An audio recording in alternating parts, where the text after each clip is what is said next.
Hi guys, it's me, Gabby Dunn, the other half of this channel. I have a podcast called Bad with Money. It is about finances and feelings. And this week on the show, we have Shinobu Hindert, who wrote the book Investing is Your Superpower.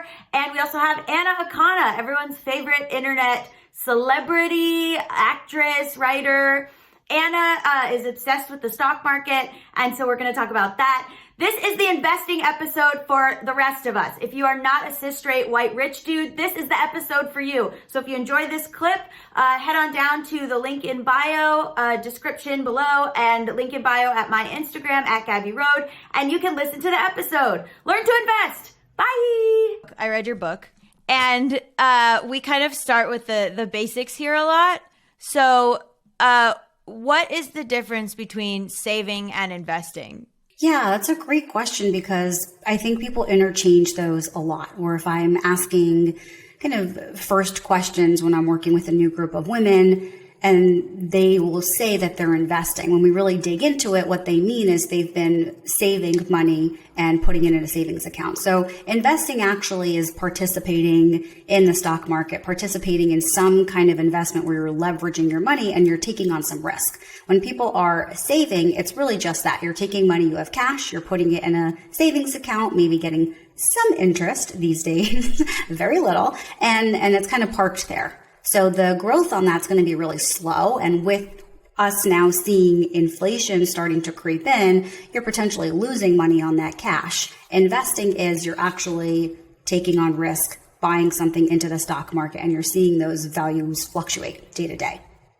Which can be sort of scary for people. So like one of the questions we get a lot is, what if I don't have enough money to invest? What if like investing just seems so far out of my sphere? I think that there's barriers that we can put up internally. There's the barriers of us saying exactly that. I need more money to invest. I don't have enough money to invest, or investing seems really scary. And then there's the external barriers of, looking at a company and saying, well, I don't really feel like that's my kind of company.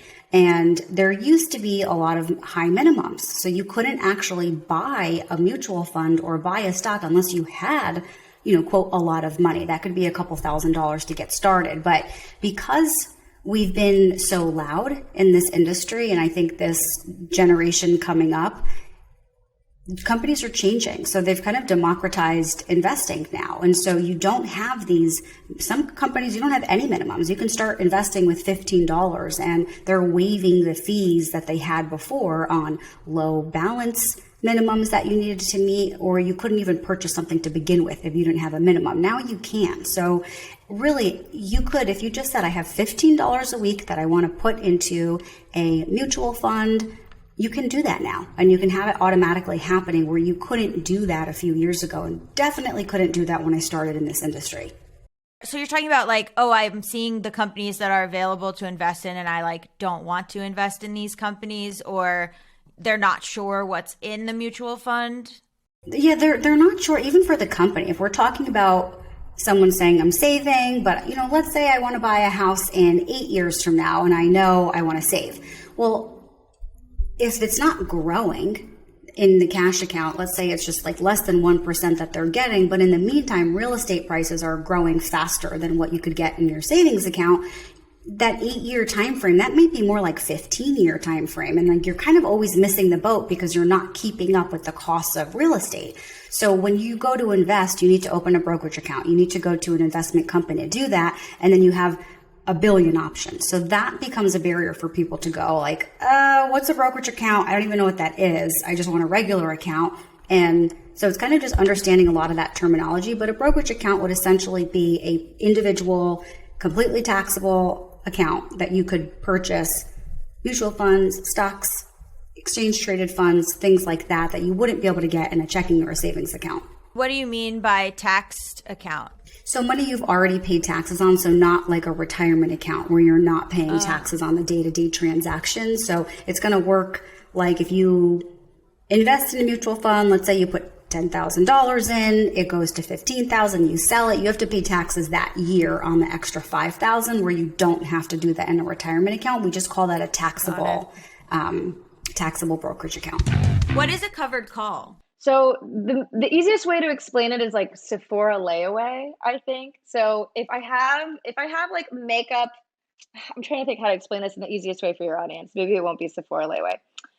If I have 100 shares of, I don't want to confuse anyone about the basic fundamentals of it, but if I have 100 shares of Apple, let's say I bought them for like $1 a share, so I spent $100 on 100 shares of Apple, and you think Apple's gonna go up.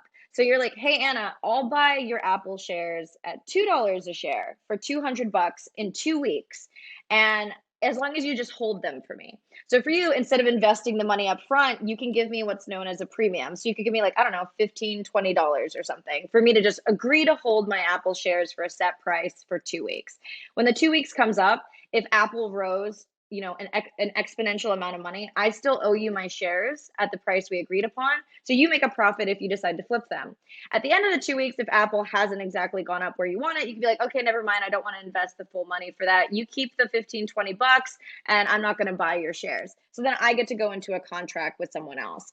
And typically with covered call writing, I've been about $75 every 2 weeks is good for one set of 100 shares. So imagine if you have like 1,000 shares of something or 500 shares of something, you can write 5 to 10 contracts and just start making money on stuff you already own. How are you Does that make doing? sense? Yes, but how are you doing the contracts? You're sending them off into the ether and someone around the world decides to buy them. You never have any issue executing a contract. You decide, like I get to decide, oh, if I want to sell my Apple shares, how much I want to sell them for. So I make sure I'm making a profit, how much premium I want to take in. You control every aspect of the trade. So then what was when did you feel like, okay, I'm on my training wheels? Like I'm doing this a little bit by myself. So the first month, because I trade every Monday for about 5 to 10 minutes. That's it. I don't have to do crazy research. I don't have to be watching the stock market all the time. I just am every Monday, 5 to 10 minutes. I do my trades. I'm done. So it took me about a month before I was like, oh, I really understand this and I need everyone else to know what this is. And obviously there are caveats, like if the market's going down, you want to switch from covered call writing to what's known as a bear call spread. If the market's going up, you can also make trades where you're gambling that next year a certain stock is going to go up. But covered call writing is the most conservative and risk-free trade. And you're making money on top of money from doing that? Yes. And what is the bear call?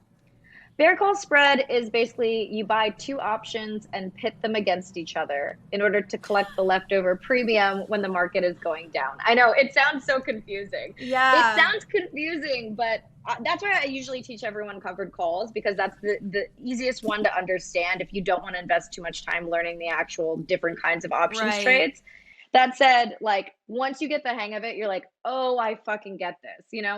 It's like with any board game, there's sort of a learning curve before you understand what you're doing in Settlers of Catan. Same with the stock market. It seems a little inaccessible, but once you kind of do the trade once or twice, you really start to catch on to what this means.